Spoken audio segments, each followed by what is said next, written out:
নৌকা ট্যুর চলতেছে আমাদের, নৌকা ট্যুর, ফ্যামিলি ট্যুর। বাঘাবাড়িতে আমরা আছি, ওই যে বাঘাবাড়ি ব্রিজ। আর এই পাশে দেখেন কত সুন্দর নৌকা একটা যাচ্ছে, আকাশটা অনেক সুন্দর। আবার সাউন্ড ক্লিয়ার আসতেছে নাকি আমি বুঝতেছি না, কারণ আপনার শ্যালোর সাউন্ড। এই পাশে আমাদের নৌকা শ্যালোর সাউন্ড, ওই পাশে নৌকা শ্যালোর সাউন্ড।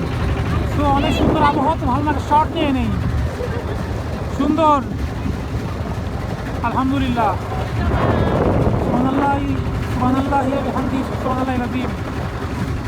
সুন্দর আবহাওয়া, এই পাশে আরো সুন্দর।